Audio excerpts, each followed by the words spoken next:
research team here. Nathan, welcome. Hello, thank you. And then I have the returning Kojo. He decided to go somewhere yesterday, but he's come back. So Kojo Akoto Boateng, he also heads our new media team here. Kojo, welcome. Thank you. Welcome back. Thank you. Yesterday I was on radio. Yes.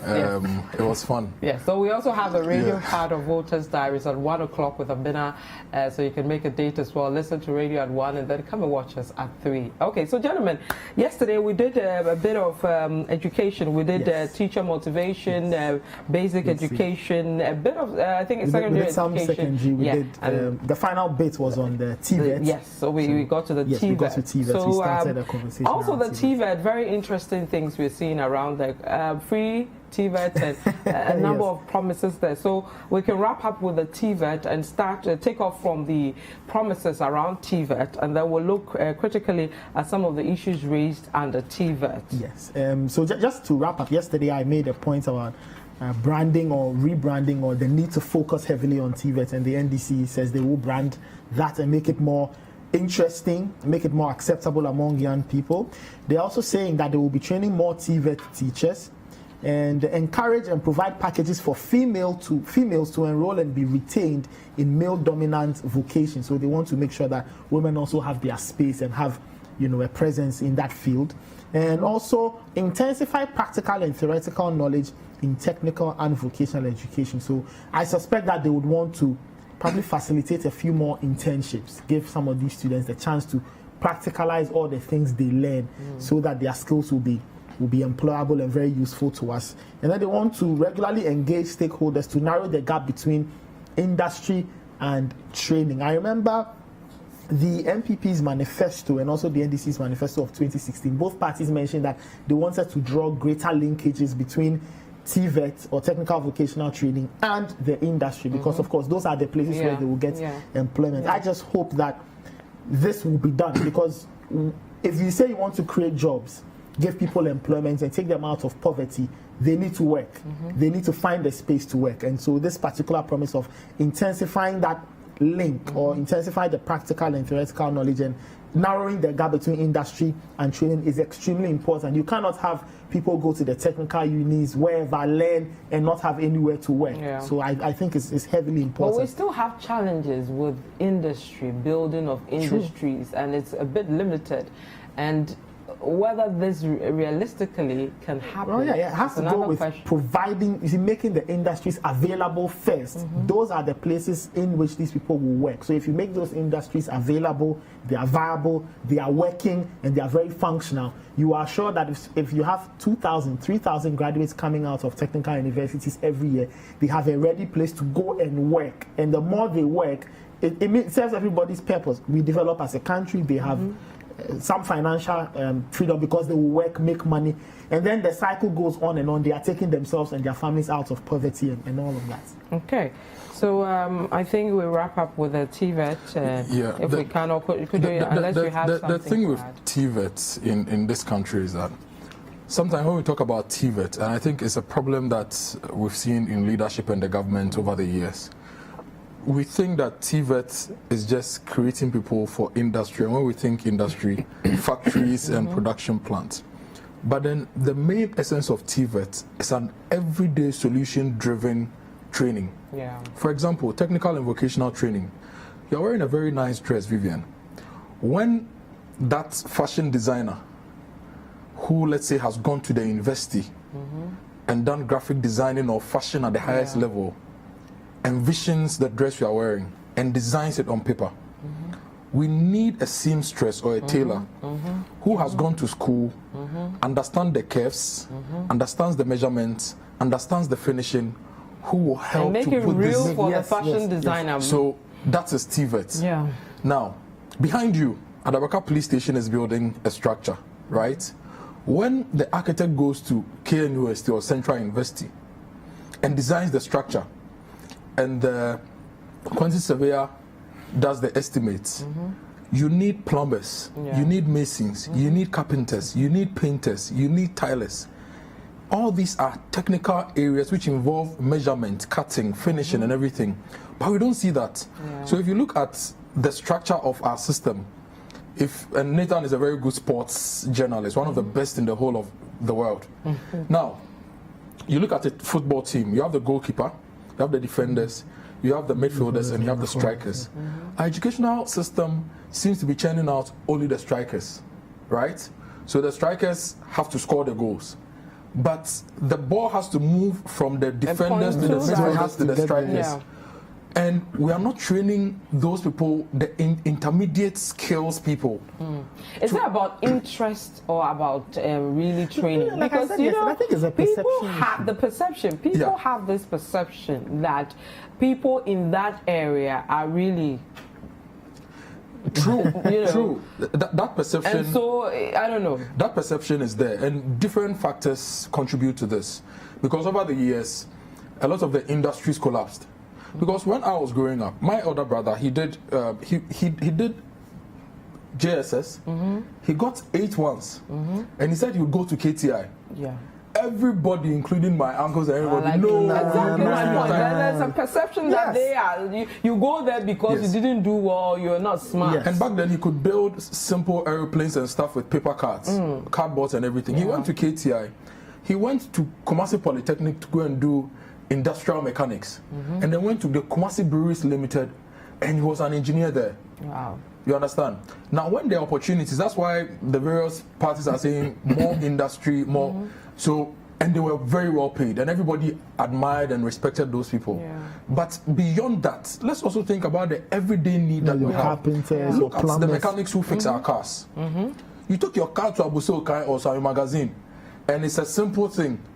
They will remove this, remove that, and in the Trial end. and error. That's what they do. We need to see TVET as a basic building block of a group of professionals and services that provide them. Then training them and getting people to go into TVET won't be a problem. So branding, I think it's time for us to start the softer issue of branding and pushing these things. And I'll even liken TVET to football and the arts. When we were in school, if you want to go and do music, Mobra. If you want to play football, Mobra. But now everybody says, oh, my son should go and play music. Because in some countries, they consciously and deliberately tried, and they have developed those particular industries for it to be attractive to us. Yeah. So now we want to get our kids to go and play football in Manchester United or Real Madrid and get £80,000 a week. So there are so many things that come into play. There is CODVET, there is NAPTEX, and all these institutions. We need to resource them a bit more. And then the technical institutions themselves, we need to make them attractive. Yeah. Go to a lot of the technical institutions. The basic things they need, and it's a practical field, technical and vocational training. Very practical. It's a practical field. The basic things they need to train the students. So some people may go into technical schools and vocational schools, and they may come up almost as those who have gone to regular SS with very little. Like the IT story. So they're learning IT, but most don't have access to the IT. With very little practical knowledge. Yeah. Then they'll ask themselves, then why shouldn't I have gone to the SS and come out to be an accountant or a nurse or something? So we need to invest in those things as well. And it's a place, look, the MPP is doing one district, one factory. NDC says they are also going to do industrialization. If you are going to do industrialization and you are not investing in this, companies will bring people down to come and work. To employ. Like we're seeing the oil industry. In the oil industry. And even at a lower level, Kojo, you know about the artisans we import in this. Import here. The Congolese, where the Thailands and all these things. And even the artisans being imported in fashion. Leather work and even clothing. We have the French, those from Togo, Ivory Coast being brought in. And every job taken by somebody from another country is a job denied a Ghanaian. Yes. It's an opportunity denied a citizen. So I think that the TVET and how we talk, getting industry, yes, it's great. But TVET is an everyday thing. Yeah. Because, Vivian, when you go home right now, and your electricity, there's a problem with your power and it goes off. You call an electrician. You call an electrician. You're not going to call the electrical engineer who trained at KNUST. No. So let's see TVET as that thing. Because, look, NDC is talking about labor-intensive public works. NPP is talking about labor-intensive public works. And then you don't train the people well. and then we take them and put them on the roads to fix potholes and Then fix do all sorts a of bad things. job. We're not going to get quality work. So in 6 months, in 1 year, we need to go and borrow again and fix those things. Which reminds me of a very key point Professor Nana made. I think she did about 3-4 years ago about this TVET thing. The fact that we don't push for them to be educated to improve their skills. And then one day, when one of them, an electrician, burns your house, then you question what happened. But what did you really do to change all these things? And there are countries that have shown the way. Look at Germany. Their polytechnic system, their TVET system. They train people. They have skills. Skills that are functional skills that create solutions for them. Look at India. India also did same. IT, technical vocational training, engineering. And now we are seeing Indian technology all around. In fact, an Indian company now owns some of the flashiest automobile companies in the world. That's right. And so, as a people, we shouldn't limit TVETs and always put it in that small box that, we will train people and put them in industry. It's an everyday thing. And if you are going to get it and save money, reduce waste in the system, create more opportunities, we need to see TVET as that basic function of our everyday lives and invest accordingly. Okay, so let's move to special needs with children, which is also special needs education, which is also something that I'm not sure as a country we're heavy on. Yes, it is true. Even though you find that some universities are offering that it's not prominent, you'd have to dig deep to find out. Unless, for example, it was just a few years ago, I was speaking to somebody and I was astonished to hear that a person was taking a course in special needs education. Now, if you look at the schools that cater to children with special needs, all the schools for the visually challenged and all of that, those schools are in terrible shape, horrible shape. But you wonder what will be done. But per the NDC's document, they say they want to collaborate with the Pediatric Society of Ghana and parents to institute early medical screening for newborns and preschool children in order to identify children with special needs and address their challenges. They want to train more facilitators in specialized areas to effectively assist children with disabilities and monitor their growth. One other thing that I found quite interesting, three things.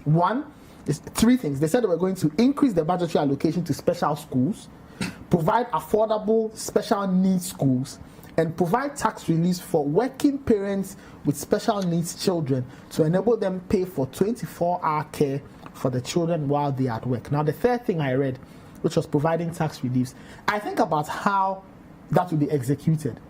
And I think, Kojo, you talk about data. The first point, and I think that the most logical approach is data.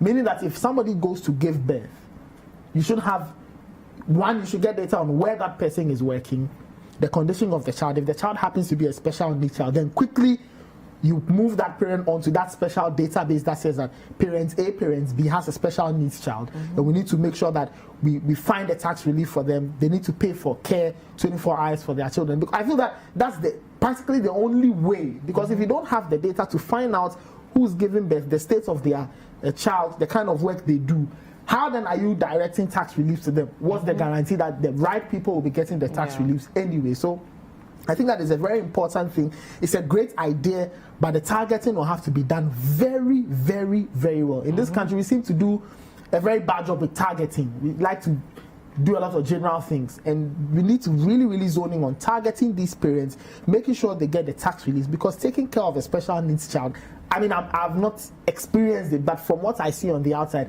it's very challenging. Very, very, very challenging. And the issue of special needs, there is also another angle that I think that the various leaders should be looking at. You see, there are the general special needs people that are captured in this manifesto. And there are the special needs people we do not identify because we've not gone the extra mile to identify them. In our classrooms, when we were growing up, there were some people who were considered very, very dumb, that they were not smart and they were always being beaten. But you realize that as time goes on, they find themselves in a different environment or a different teacher. And these people are now the smartest in their group. And I think it's also a problem that our education system and the country in general don't pay attention to. We have different degrees of progress as children, even though we may all be the same year group and we're all in the same class.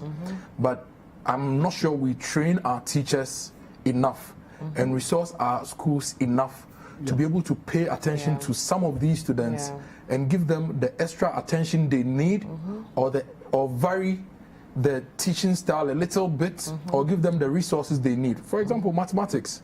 There's some children who at a certain age, you give them mathematics and you're giving them poison. But they grow up and they start appreciating things, and you start teaching them differently, and they end up appreciating. There's some people whose language skills do not develop as fast as others. But with time, and I believe that we should see all that as a special need, because we are training a certain generation, and if we don't introduce an element of equity in the training, which serves every child's needs, whether they are the core special need or the overlooked special needs people, we end up denying those kids the chance to even love school. So there are some children, my age mates, they don't want to come to school because the maths, you get it wrong and the teacher will beat him. What was this? Is it dictation? No, there's another one. Mental. 2, 2, 4, 1, the person gets it wrong and the teacher beats the person. You'll be lashed. All sorts of issues. Look, there are certain kids who even have some reduced hearing capacity, reduced sight, simple things. But dyslexia and other things. Which is a big thing, but we throw it out on the carpet in our world. Again, I think it's stigma as well, because the kind of stigma that is attached to children who go through this, it's really, really sad. I've heard stories of parents who are going to functions, and because they have a child who has a special need, they hide the children with another person, and then they go to the function and later come back and pick their kids. So I think as a country, we need to reorient our minds. Yes, there will be children who have such needs, and we have to re-engineer the educational pyramid or infrastructure to cater for them, because if you don't handle them now, they will become a huge burden, and their parents, the stress they go through, when you watch how they have to get their children together, take care of them, teach them, it is important that this has been mentioned, but I'd really love to see the proper implementation, just so, like Kojo is saying, these kids are not left out, because they also need to be carried along. And a typical example is our own Bernard Avle. So Bernard was telling us the story of how, when he was in primary school, he didn't like mathematics and certain courses. And the late Mrs. Champong took him and helped him appreciate some of these things. He went on to SS and he became best geography student. Because in our he went to the university, he got the first class and top his class. Look like the Kakai subject. Like so we need to pay attention to that, or we will deny a lot of Bernard Avles the chance to be Bernard Avles and even be more. So there's like mainstream special needs, special school, the Kapim school for the deaf, and all those things. But within ourselves, the children with other needs that we don't pay attention to, I believe that they should also be seen as special needs, and all the resources be made available to take care of them. Okay. Tertiary education. So they intend to repeal the Public Universities Act, which very interesting one. You are the public universities person. You are lecturing in the public university. I teach part-time. So what do you think about that? As a lecturer? Well, look, I personally think that it's a very interesting promise, because essentially, what is the Public Universities Act? Essentially, it's government's way of like having control of public universities and kind of directing them as to where they want them to go, having more government people on the board and all of that. Universities are supposed to be places of academic freedom. Universities almost always run by themselves. They run themselves, really. They generate their own money, they will get support here and there, but they kind of determine what it is they want to do. So personally, I feel that universities need to be allowed to do their own thing. So yes, I think it's a very interesting promise, repealing the act if enacted, and to allow public universities to exercise the autonomy the Constitution has given them. If the Constitution has really given them, why not? They need to operate. I'm not saying that they are above the law, or they shouldn't be told that, you know what, you are going foul of your mandate. But I don't think it is right, personally, to have governments micromanage universities and tell them do this, do that. No. So I think it's an interesting promise. We'll just wait to see, one, if the NDC will even win the election. Should they win, how they plan on doing this. Because there are some, if you go into the universities, for example, there are some of the teacher unions or some lecturers who are in favor. They want it done. They want it done. Some don't. So it's about getting to the table, outlining why you want to, repeal it, why you don't want it to exist. And then when everybody has a good understanding, then you can proceed. The issue with universities, even without this the new bill, which this government wants to pass into law, and the various issues that have come up, consistently, governments always want to take control of the universities. And they do it in all sorts of ways. And we've also not given the universities the autonomy they need to operate, even with financial support. Let me give you an example. So university funding usually goes in tranches. So every quarter, they are given funding. Sometimes they'll go first quarter and there's no money. Then the first quarter money will come in the second quarter. Second quarter money comes in the third quarter. Third quarter maybe will come in the fourth quarter. And they'll end the year without one quarter's worth of funding. So these institutions are unable to do a lot of research and do a lot of things. And so that's one of the areas. So university vice chancellors and university boards usually try to be nice to the government. Yes. And I'm saying that based on an experience I had at K University, so that the little support they get, they'll continue to get. But as a country, we should know that knowledge is the new gold and knowledge is the new oil and knowledge is the new cocoa. And if we want to advance the cause of our nation, we need to provide the universities what they need. This Public Universities Act has split the leadership of the university associations. There's some people in favor of, there are some people against it. And if you look at the bill very well, the government representation on the university councils is going to be more.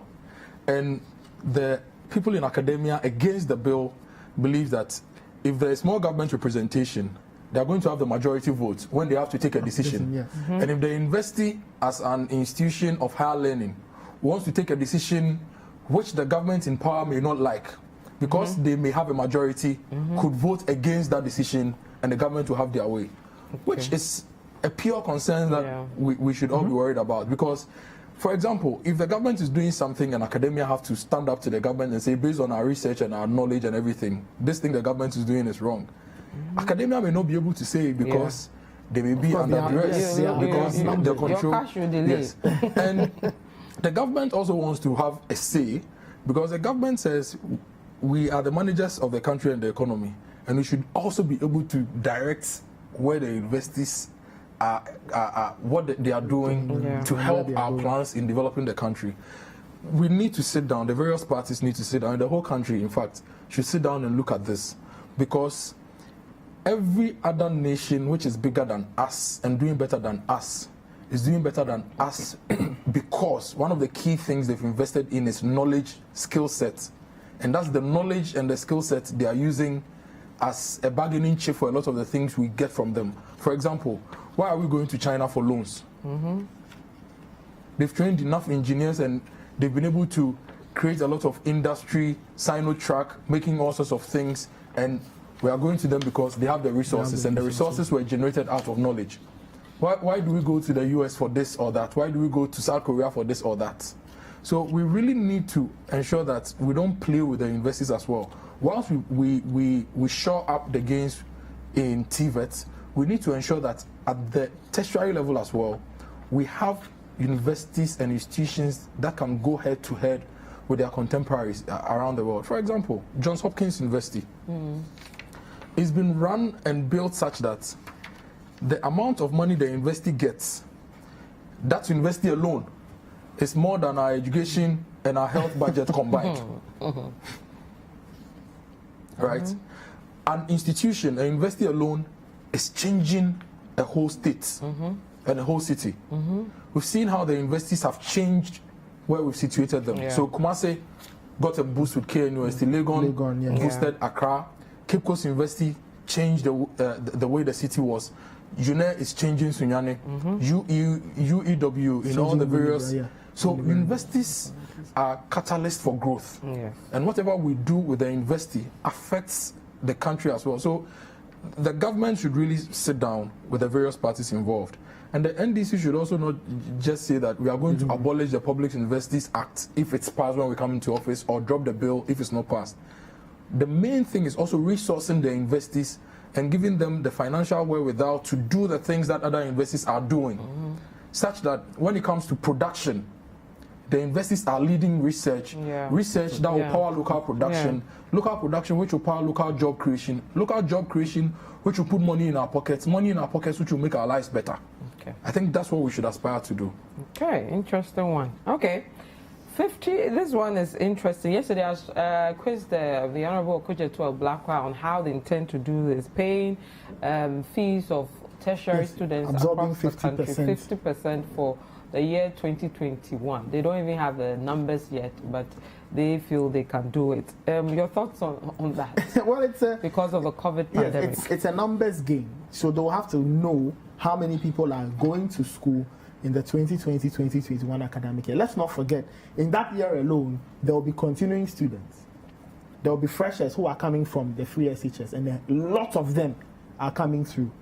Add the fact that the universities need to be expanded, because more numbers will mean more rooms, more beds, more toilets, more bathrooms, more whatever, more classrooms. Yeah. So they will have to figure out how they want to do it. It's a money game here. This is essentially money that we'll have to find to absorb those tuition fees for all these students who are going to the various public universities. I don't know if private universities are part, and I would assume that it's only public. Yeah, because private universities paying their fees. That's a lot. Yeah. That's if You you know, look that's- at Like I said, and if you throw in all the other variables, more space, more rooms, accommodation, all of these things, it's heavily hanging on cash. And the NDC will have to find out where they will get that money to do this, because this is huge. Now, Vivian, I don't know whether they've given us a clarification by saying they'll pay school fees, because there's academic facility user fee, residential facility user fee, SRC. Is the NDC saying they are going to pay the academic facility user fee, which is the school fees itself, or they are going to pay the bulk of everything? So there is residential facility user fee, academic facility user fee. I'm asking this because if you look at the free senior high school, it takes care of the school fees, including tuition and boarding, right? Now, if they are going to do that, how many students are we looking at? We are looking at a minimum 200,000 university students in the country. Senior high school students range between 1.2 million and 1.5 million, and free senior high school is taking care of them. Yeah. And at the university level, we are looking at a minimum 200,000 students.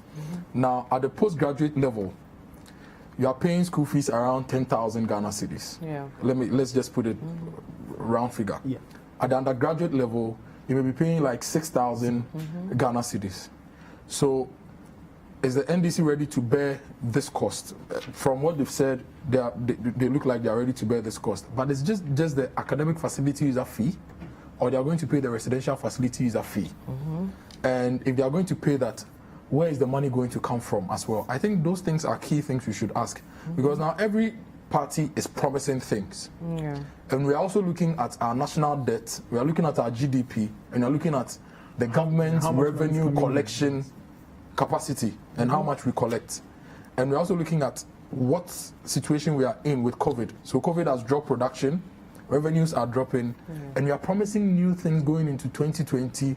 The 2020 elections and 2021 fiscal year. Immediately you come. Yeah, so how are we going to fund this? Are we going to borrowing? They need to be clear with that, so that we also understand what we are getting ourselves into, because if you are borrowing, we are the same people who are going to pay.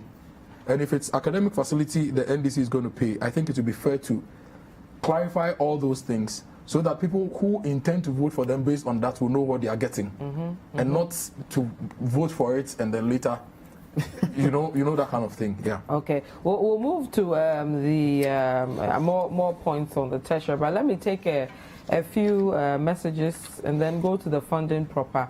This one from Jacobs in Nungwa. He says, I really appreciate your points, but most of the courses that are being taken in SHS must be changed, and we need more technical universities in the country, but sword cutting is too much. If I may ask the Minister for Education, rather, you want to ask the Minister for Planning what he's doing about this. Okay.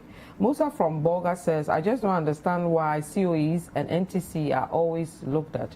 Allowances, automatic jobs, but what can be said of university guys, even though some of them read the same or in some cases higher courses than these COEs and NTCs? Now, why is the conversation always around them? Okay, the university folks have no allowances, and when it comes to jobs too, they are overlooked. What has changed drastically finally for the NDC to say they will pay allowances. Okay.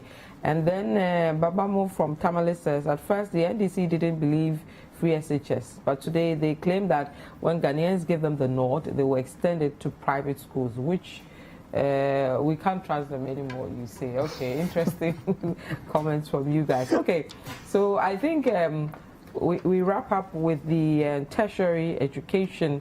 If there's now, they are promising free laptops, establishing Wi-Fi zones. 6 new universities for the regions, establishing universities in the 6 new regions, and expanding medical education, training of physician assistants, nurses, midwives, and preventive health practitioners to sustain free primary health care for all. So they are trying to draw a link between that major health promise and the fact that they will train more people to come out of school to provide them with the skills and knowledge to handle that promise or execute that promise.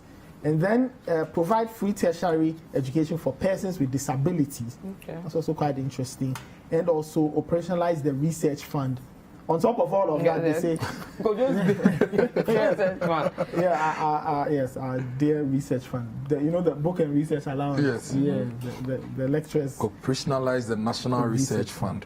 You know, there's a bill at Cabinet which is being considered for the research fund, and for me, that's one of the things we failed ourselves as a country for years. And if we are going to do it, we must do it well, and we must do it as fast as possible. I went through the annual research reports of our universities in this country. I went through that of KNUST. I think I did 3 years of their research report. I did about 4 years of the University of Ghana research report. I looked at the UCC research report. And Vivian, if you take 10 research projects being done by universities or by our researchers and everything, 9.5% of those research projects are being funded by external sources. Wow. Not even one. If you take 10, 9.5 of them are being funded by external sources. Private institutions. I'm telling you. In Ghana. I'm telling you. They are being funded by external sources, other country governments or other institutions abroad. And when they do this research, these external sources will be privy to the research they've done and whatever they have found out. And if it's monetizable, they will monetize it. Why and is there things. so much the interest in research? Why is it so not even existent? I think, you see, it has to do first, I think it's just budgetary allocations. The educational sector doesn't even get enough in terms of the budgetary allocation. So the money that goes in is taking care of very basic things, right? And it doesn't even seep down salaries, to salaries, a bit of utilities, those things. Cost. And there's not enough to go around for you to even get research. If you listen to the university lectures, if you in the last few years, I'm sure we followed the story. They complained bitterly about book and research allowance not being available. Just even that simple book and research allowance for lecturers and teachers in these universities. Now, when you scale it up, then imagine if there's not enough money for book and research allowance for individual lecturers, how will we have a national research fund or a kitty that is sitting there for us to do the research? And Kojo is right. If we speak to a lot of the scientists and all these great people on the City Breakfast Show, the CBS, all of them tell us that there's no support from government. All the things they are doing are coming from one foundation here, one group here, one entity, all out from outside the country. And when they are done with the research work, of course, once somebody is funding my research, the person will have a first option to look at it and see what it is I've come up with. You know, so that is really the basics. There is not enough money to go around, and we have not made the effort to try and get these things established. We say we want to grow as a country, and yet R&D, research and development, is absolutely far from what we are doing. How do we want to make that jump when we are not going down that route of research and development, R&D? It's the key word. This is R&D. Every entity that is serious is putting money into R&D. And it's quite sad that we've not seen that. That's one of the main reasons why we are not progressing. For example, what's our housing deficit? Over 2 million, right? How are we resourcing the research institutions in housing to find new material, new and better ways of building? Cheaper. And we are not doing that. But we'll sit here and we'll go and sign a contract with some other external company to come and do a housing project which we say is affordable, which costs $150,000, $180,000, which you, Vivian, cannot afford. Okay? We sit here. Malaria is one of the key things that we spend our health budget on. There's a Center for Plant Medicine Research at Mampong, which has done a lot of research. In fact, Indians and Chinese come to them. Everybody is minded to throw some money at them to say, let's look at how we are going to expand your production so that we stop the importation of some of these medication. Nobody is looking at how to get them to work with all these pharmaceutical companies here so that we also have our own solution to our malaria. You look at food production. You look at food production, and we are failing in all those areas, so we need to really be minded about that. Yeah, Nathan. Yes, so I think that's about it. And of course, the document also states that the government, or the NDC government, should they get re-elected, they will support tertiary institutions to invest in virtual infrastructure. I think that's quite interesting. COVID-19 really exposed a lot of our public universities or the tertiary institutions. They were not ready for it. And you could tell the struggles a lot of students went through to learn virtually and all of that. So I think that it's interesting seeing this. I think it's a realization of the times we are in. And then I just hope that there will be a proper follow through and we can improve on this aspect. Okay. Legal education. Big conversation for the past 2-3 years. I mean, back and forth over that. A lot of people stranded, issues of who should get in, who should in, the quality and all that.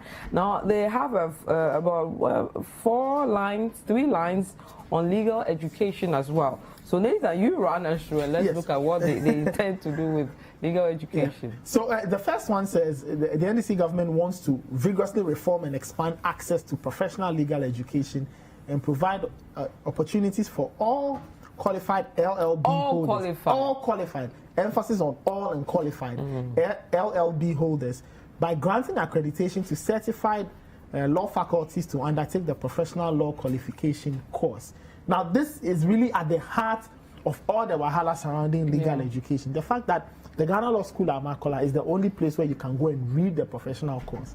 So they are saying that they will open that space, grant accreditation to certified law faculties so people can. So there are more avenues for you to go and learn. If you go to the University of Ghana and there's a professional law faculty there, just stay there and study. If it's Kumasi, it's like that. If it's Northern Ghana, it's like that. If it's Southern, wherever. So that is really the main promise, the prime promise that the NDC is giving.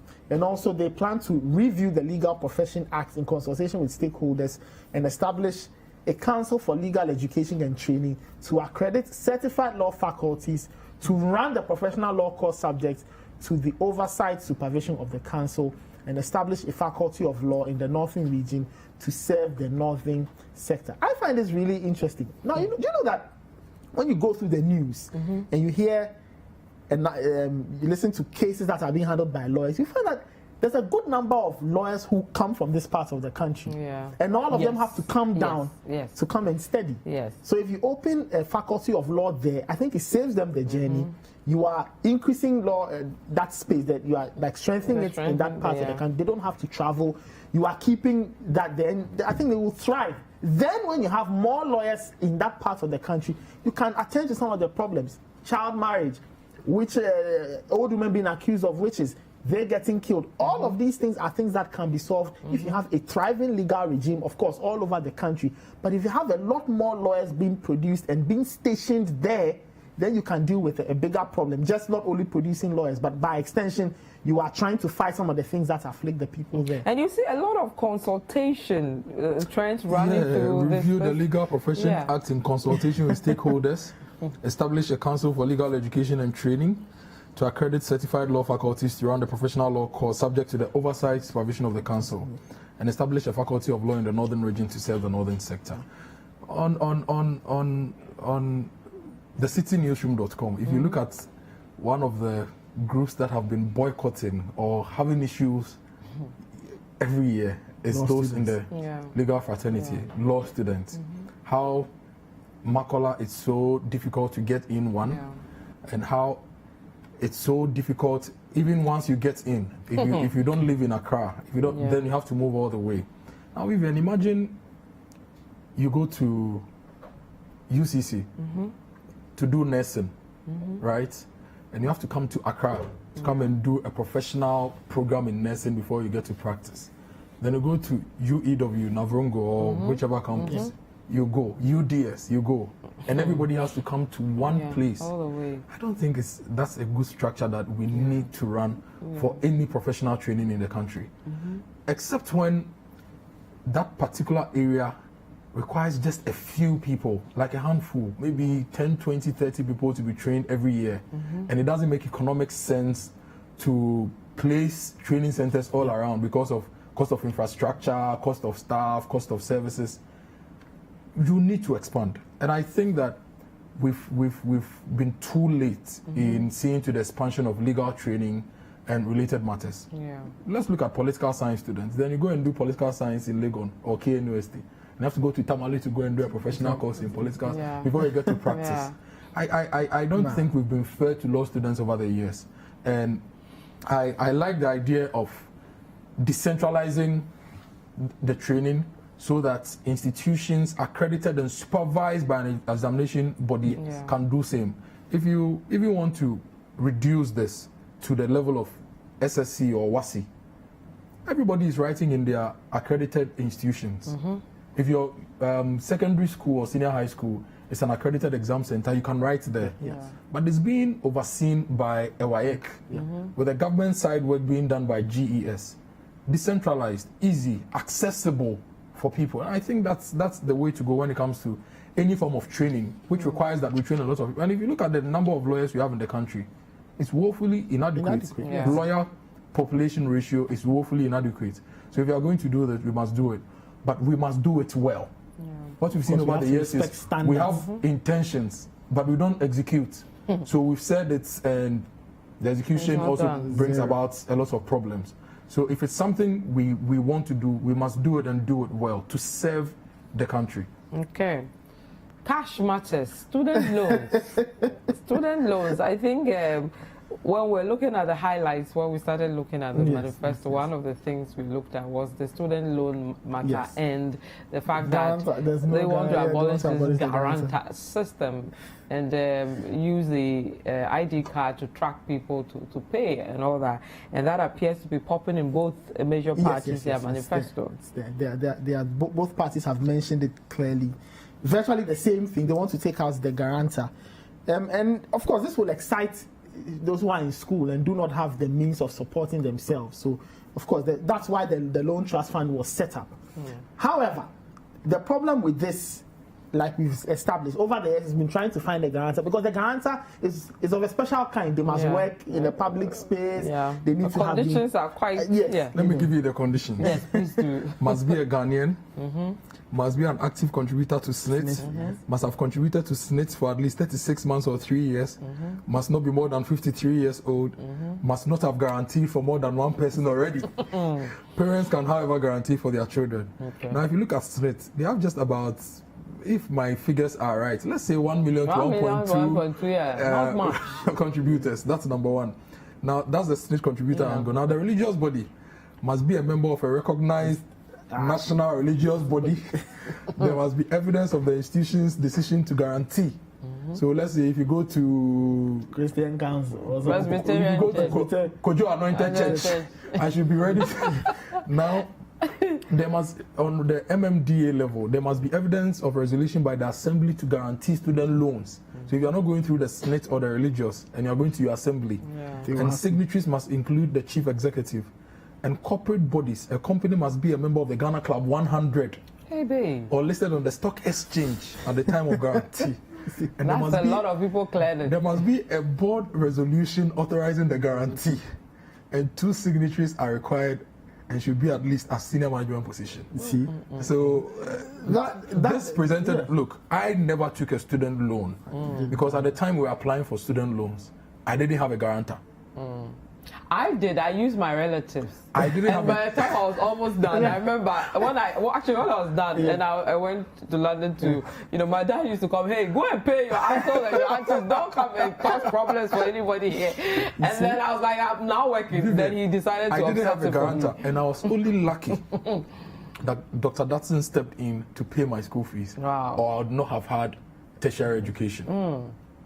And even during our time, those who had guarantors and had student loans, the loan will come getting to them. It's always late. It's actually late. So boys take the money. Late. And they go shopping.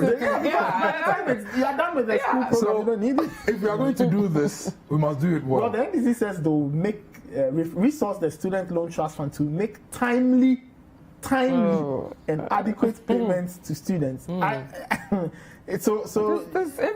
just 2 months ago, some of the students threatened to go on demonstration because their monies had delayed. So it's something that every year there's an issue. I just hope it can be done, whatever. But you see, when students, not everybody is privileged to come from a home that has the funds to support them through 4 years of education or whatever. So this is key. This is extremely key.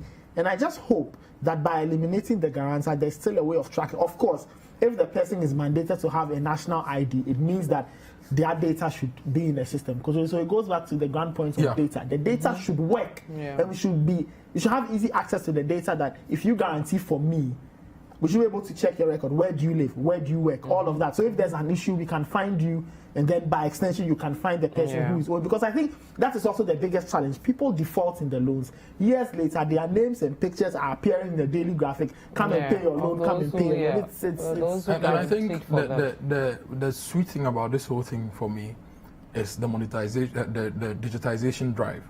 Now, this government has tried to set up the national ID system, which we as a station for years have been organizing roundtable discussions, pushing for a national ID system. Now, we are doing the tax identification number.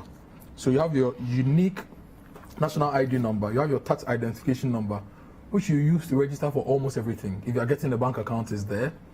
If you are getting Momo, it's there. It's on your SNIT documentation. If you are registering for maybe national health insurance, we are capturing all that data. So finding people and tracing people won't be that difficult if we execute all these things very well. That also gives the Student Loan Trust Fund a lot of confidence to go about giving out these loans without the need for guarantors. In fact, it also gives institutions, and I'm going to make this prediction, if you're able to digitize very well, I foresee private institutions like banks and savings and loans companies also offering to give students loans to go to school and repay. Because one of the biggest challenges for these institutions is their inability to trace these people. That's why they've left the student loan space to the government, because the government can absorb their losses and the taxpayer will pay. The banks can't. But if we do this digitization thing very well, it gives almost every Ghanaian the opportunity to borrow. The credit card system that we don't have in the country could be attributed to this. But once there is credit in the system, people have the freedom to do things because they don't have the hurdle of financial inadequacies to deal with. So it's really, really important also for us to be looking at the digitization agenda of the parties and how they are going to drive that, because all those things are the main reasons why this thing will work. If those things don't work, some of these things will not work, and in the end, we as taxpayers would have to find money to pay. Paying for this. But even one thing that I find interesting, what they're saying about this student loan, is extending the loan repayment to 10 years and then 3 years moratorium to commence repayment. I mean, I don't know. But if you check Twitter, the Africa Education Watch posted something on this particular issue that is already the situation. So what are the parties talking about? And I read it earlier. I really want to pull it and read. Whilst you are looking for it to pull, let me take some few messages. This one says, Michael from La says, now Ghanaian politicians are promising everything for free. I want to ask them, where are they going to get the funds from? It's a question everybody is asking now. Kapis from New Dubiasis Zongo says the inclusion of private schools in the NDC manifesto in the education sector is very good. Okay, Selassie says, hashtag Voters Diary. Already, we're in a system where there's no value in our various professions after so much education. One will finish tertiary education, get a job, most especially in the private sector, and then you earn less than 1,000 cedis a month. Then what is the value of our education, certificates obtained in the country? It's hard time. Government concentrates on setting a more deserving minimum job wage for our graduates and leave the cost of education for the individual to bear, or before we realize everyone will be an entrepreneur, you say, and who is going to work for who? Okay, this one says, thanks for your discussion. I wonder how the NDC can implement free education for all private SHS. Are they considering their teachers' salaries and also profit margin of the proprietors? Or also, talking of the tertiary education, is it possible, like they're saying, I think they're talking about the payment of the tertiary education. So everybody's worried about funding. Great yes. ideas, a lot of freebies going on, but is it possible to fund this realistically? Okay, now, were you able to pull yes, the let me document? read what the NDC says about student loans. I'll link it to what the NPP has said. Yes. And Africa Education Watch, what they're also saying. So the NDC on student loans says that they want to extend the loan repayment period to 10 years, including a 3-year moratorium to commence repayment. Yes. Right? And the NPP also says that they are also going to, let me read exactly what they said. They are also going to remove the guarantor system, and then after you complete school, you have 1 year grace period before you start paying. Extending the repayment period also to how many years? 10 years. 10 years. Now, this is what the Africa Education Watch is saying. And in their tweets, they say fact-checking student loan promises. Excellency Baumia said at the NPP manifesto launch that once you complete the tertiary education, repayment will be deferred till after your national service, where you'll be given 1 year to pay up, he stated. So you see the trends in both parties. Yes, that repayment. Now, 10 years. facts, according to Africa Education Watch, under the Student Loan Trust Funds regulations, all students have a 1 year moratorium after national service before commencing repayment using the government of Ghana's 182-day treasury bill rate. This means that the total repayment period is already 10 years for regular 4-year degree students and couldn't have been promised again. So they are just re-echoing what they are doing. Yes. Or what is being done over the period. See, fact checking. So it's not. So it's already there. That's what we're doing. It's already in existence. Okay, great one over there. Okay, so we have about 3 minutes to wrap up. Let's quickly do the lifelong learning and restoring credible examination, and then wrap up. Yes, so the NDC is promising the modernization and rebranding of the non-formal educational sector to make it more attractive, improving digital literacy, promoting closer collaboration between the non-formal education division of the Ministry of Education, the Bureau of Ghana Languages, and the NCCE for comprehensive and effective continuous public and adult education on responsible citizenship, and repositioning the Ghana Bureau of Ghanaian Languages, or Bureau of Ghanaian Languages, to efficiently promote the development of Ghanaian languages. This is quite interesting. There are 2 entities which stand out, 3 entities which stand out for me. The non-formal education division. Just last week, I interviewed their spokesperson on the CBS talking about non-formal education day, World Literacy Day, and all of that. The Bureau of Ghana Languages and the NCCE. These are 3 entities that have had challenges with funding, especially the NCCE. We say it is the mandated body to educate people, to tell people what their rights are, what their responsibilities are, help public education, and yet we don't provide them with anything. Up until recently, because they got a pickup, and we heard it was even not theirs. No, for the for COVID, voter registration, for voter and then they've been given pickup, not just a pickup. A number of pickups. But the bottom line is that they had to complain and beg before they got them. Why should it be so? Why should it be so? Especially when we have identified, and if you look at the other institutions, the non-formal education division and the Bureau of Ghana Languages, when you look at them and look at the fact that we still have people who have not sat in the classroom to enjoy formal education, and yet we want all these people to take part in this march towards development and to march towards growth and all of that. We need to carry them along, and non-formal education is key. I say that the trait of being literate is to read, write, and measure. Not necessarily English, but if people can read their own local language, if they can write their own local language, and if they can count in their own local language, they are getting somewhere. So read, write. So read, write, measure. So I feel that the NDC will have to do a lot if they really want to, especially strengthen these three entities, the Non-Formal Education Division, Bureau of Ghana Languages, NCCE. Let them play key roles in doing the things that formal education cannot do. They should be in the marketplaces, they should be in the churches, they should be in the public spaces, doing that kind of education that teachers in the classroom cannot do because those people are not there, or those people don't have the chance of sitting in a structured formal environment. Okay, gentlemen, thank you so much for joining me today. Nathan Quao, Head of Research here at City TV and City FM. Kojo Akoto Boateng, Head of New Media at City TV and City FM. And thank you too for joining us, those who sent the messages as well. My name is Vivian Kai Lokko. We'll return tomorrow. Goodbye.